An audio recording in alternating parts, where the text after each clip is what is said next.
হরে কৃষ্ণ কৃষ্ণ কৃষ্ণ হরে হরে হরে রাম রাম রাম হরে হরে। নমস্কার বন্ধুরা, সত্যানুসরণ চ্যানেলে আপনাদের সকলকে জানাই স্বাগত। ভারতীয় দর্শন শাস্ত্র ও বিভিন্ন দেবদেবীর পূজা অর্চনার পদ্ধতি এই চ্যানেলের মূল আলোচনার বিষয়বস্তু।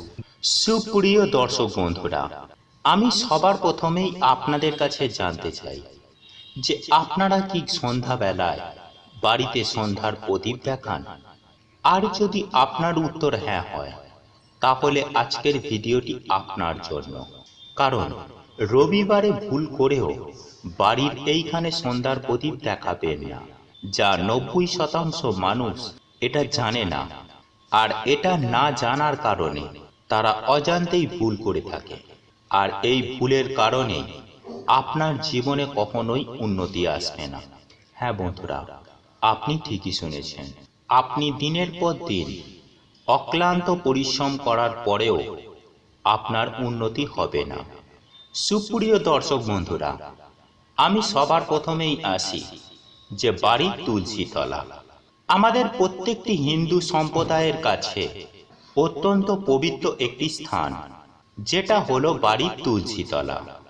প্রত্যেকটি হিন্দু সম্প্রদায় মানুষের কাছে এই তুলসী তলা, তুলসী গাছ অত্যন্ত একটি পবিত্র গাছ।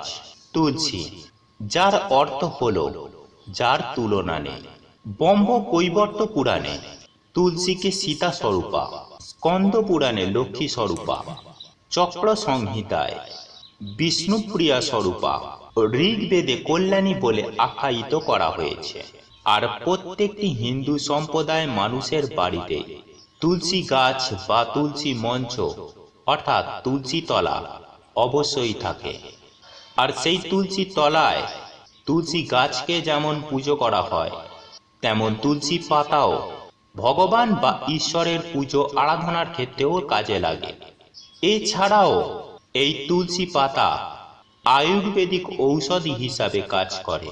এটি প্রধানত সর্দি ও কাশির জন্য মহা ঔষধি। আপনারা সকলেই তুলসী গাছে প্রতিদিন ধূপ এবং প্রদীপ জ্বালিয়ে সন্ধ্যা দেবার একটা প্রাচীন রীতি রয়েছে। বাড়িতে তুলসী গাছ সবাই রাখেন, কিন্তু তুলসী গাছ থাকলে তার কিছু রীতি ও নিয়ম আপনাকে মানতেই হবে। এমন কিছু কাজ আছে যা তুলসী গাছের কাছে ভুলেও কখনো করতে নেই। তাই আজ আমরা এই ভিডিওর মাধ্যমে বাড়িতে সন্ধ্যার প্রদীপ দেখানোর ক্ষেত্রে অজানা কিছু নিয়ম, যা এখনো পর্যন্ত 90% মানুষ জানে না, আর ভুলবশত এই ভুলের শিকার হয়ে থাকে। তাই এই প্রসঙ্গে বিস্তারিত জানতে আমাদের এই ভিডিওটি সম্পূর্ণ মনোযোগ সহকারে শেষ পর্যন্ত দেখতে থাকুন। আশা করি এই ভিডিও থেকে আপনি অনেকখানি উপকৃত হবেন। আর এই ভিডিও থেকে আপনি যদি কোনো রকম উপকৃত হন, তাহলে অনুগ্রহ করে একটি লাইক করবেন এবং আপনজনদের সাথে শেয়ার করবেন। আর আপনি যদি এখনো পর্যন্ত আমাদের সত্যানুসরণ চ্যানেলে নতুন হয়ে থাকেন, তাহলে অতি অবশ্যই চ্যানেলটি সাবস্ক্রাইব করুন এবং পাশে থাকা নোটিফিকেশন বেল আইকনটি ক্লিক করুন, এই রূপ নিত্য নতুন ভিডিও সবার আগে দেখার জন্য। চলুন এইবার মূল আলোচনায় প্রবেশ করা যাক।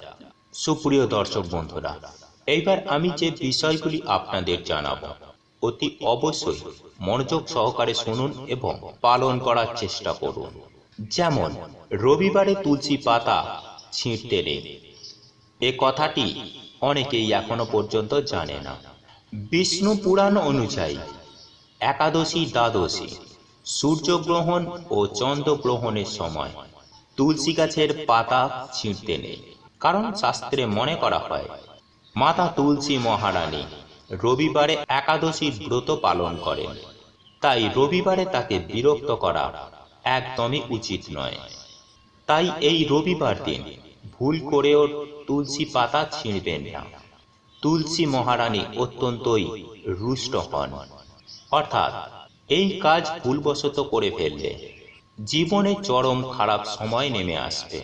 ভুল করেও রবিবারে তুলসী পাতা ছিঁড়লে নিজের বিপদ নিজেই ডেকে আনবেন। এরপর দ্বিতীয় যে বিষয়টির কথা বলবো, রবিবার ভুল করেও তুলসী মঞ্চে প্রদীপ দেখাবেন না। হ্যাঁ বন্ধুরা, আপনি ঠিকই শুনেছেন, রবিবার তুলসী পাতা ছেঁড়ার সঙ্গে তুলসী মঞ্চে প্রদীপ দেখানো শাস্ত্রমতে নিষেধ করা আছে। কারণ শাস্ত্রে বলা হয়েছে রবিবার হলো ভগবান বিষ্ণুর বার। সেই দিন প্রদীপ দেখালে শুধু ভগবান বিষ্ণুদেবকেই প্রদীপ দেখাতে হবে, না হলে মা লক্ষ্মী অপমানিত হন। তাই রবিবার দিন ভগবান বিষ্ণু ছাড়া অন্য কাউকে প্রদীপ দেখালে মা লক্ষ্মী তার ওপর রুষ্ট হন এবং মা লক্ষ্মী ক্রুদ্ধ হয়ে সেই বাড়ি থেকে মা লক্ষ্মী বিদায় নেয়। তাই সুপ্রিয় দর্শক বন্ধুরা, অতি অবশ্যই মনে রাখবেন যে রবিবার দিন ভুল করেও তুলসী তলায় প্রদীপ দেখাবেন না। কারণ আমরা সকলেই জানি যে মা লক্ষ্মী হলেন ধন সম্পদের দেবী, আর আমাদের মানব জীবনে ধন সম্পদের একটা আলাদা গুরুত্ব বা মাহাত্ম্য রয়েছে। সেটা আমরা প্রত্যেকেই জানি যে এই ধন সম্পদ ছাড়া আমরা কেউই কিন্তু সুখে স্বাচ্ছন্দ্যে থাকতে পারবো না।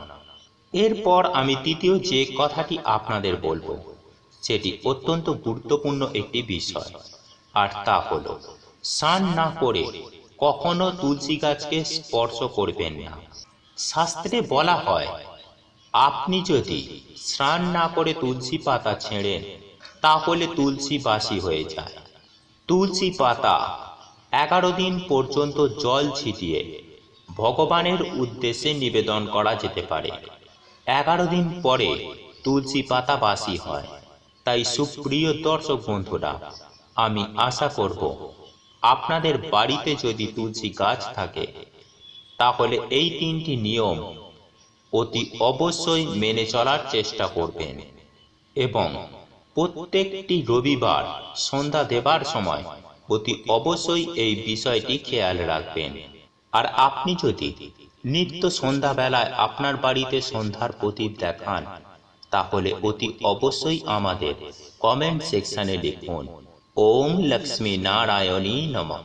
এর ফলে দেখবেন আপনার গৃহ সদা সর্বদাই মঙ্গলময় হয়ে উঠবে এবং মা লক্ষ্মীর কৃপায় আপনার সুখ সমৃদ্ধি বৃদ্ধি পাবে। বন্ধুরা, আমি আশা করব আপনারা বিষয়গুলি ভালোভাবে বুঝতে পেরেছেন এবং আপনাদের যদি কোথাও বুঝতে অসুবিধা হয় তাহলে নির্দ্বিধায় আমাদের প্রশ্ন করতে পারেন। আমরা যথাসম্ভব চেষ্টা করব আপনার প্রশ্নের উত্তর দেবার। এছাড়াও আমরা সত্যানুসরণ চ্যানেলের পক্ষ থেকে ভগবান বা ঈশ্বরের কাছে প্রার্থনা করি আপনারা যেন সুস্থ থাকেন, ভালো থাকেন। ভগবান বা ঈশ্বর আপনার সহায় হোক এবং আপনার সকল মনোবাসনা পূরণ করুক এবং আপনি ও আপনার পরিবারের সকল সদস্যজনদের নিয়ে আপনারা সুখ শান্তি ও আনন্দময় জীবন কাটান।